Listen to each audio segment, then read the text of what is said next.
This is what remains of the former St. Theresa's Church in Halifax. Demolition has been underway since earlier this fall with an eye on affordable housing in the future. I'm here with project lead John Stevens. So talk to me about the decision to bring this church down. Why did it have to happen? Yeah, unfortunately, this church was a confluence of factors that kind of brought it to its final decision. It's been part of an amalgamated parish since 2020, where they had 4 churches. They needed to decide what to do with some of them. Then things started to speed up when some interior air quality issues happened early in 2024, mold in the building, in the basement, high concentrations, and so for public safety, they stopped having masses here. Then as they started to do more facility conditions, the interior, to fix it up was a bit of an issue because of asbestos and other hazardous materials used in construction. And then the exterior, if you'd seen it, you'd have seen a number of pins as the stonework started to fall away from the holding wall that was on it. All that added up to be an astronomical amount to try and get it back up to shape.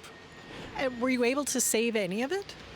Pieces were saved for sure. The altar, the baptismal font, the ambo, the tabernacle, they've all been moved to other churches. Some statues, a lot of interior stuff was taken before the demolition was happening. Some pews have been redistributed as much as we could. Yeah. Well, how did the idea of affordable housing come to be? Affordable housing has been a priority for the diocese for quite some time now. I think Archbishop Dunn announced that as a priority in 2021.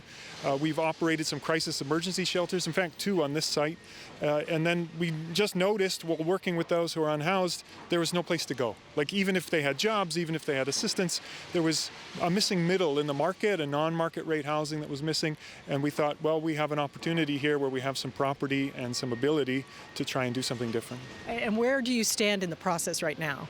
The process is going along pretty smoothly. We have a design about 50% complete. We imagine the 100% design will be done later this year. Then we have to go through the planning application with the city, which can take as much as a year, sometimes longer. Then it really depends on funding from there, from the federal government, the provincial government, and all the partners that we're going to need to build it. And what would it look like? We have some renderings, but ultimately it'll be 6 floors. It won't stand much higher than the church does right now. It'll have 34 units, 1, 2, 3, and 4 bedroom units, 7 to 9 accessible units, designed for a variety of diversity of families, seniors, and those who, kind of need it. When you go into the market, you find newcomers staying in 2-bedroom apartments with 6-person families. So we're trying to do something that's really missing from what's happening in Halifax right now. And once it is up and running, what would the role of the Archdiocese be? The Archdiocese will continue to own the property. We'll probably work with a third party to manage it so that the day-to-day rental, landlording, property management will be done by a professional. And we'll maintain ownership, and that's for our own decision to be able to maintain affordability over a long period of time. Do you see potentially other churches going down a similar path? I hope different community organizations, not just churches, kind of move in this direction. What we notice in Europe and other places, I was at a housing symposium recently, non-market community housing, when it's like around 20% of the market, actually has pressure on rents to keep them stable and good and affordable.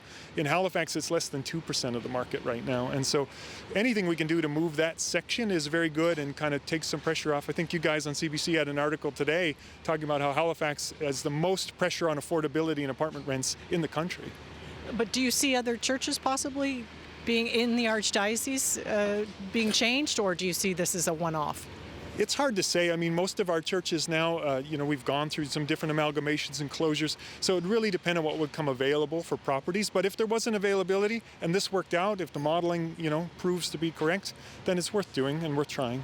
All right. Well, thank you so much for your time. We appreciate it. Yeah, happy to help. Have a great day.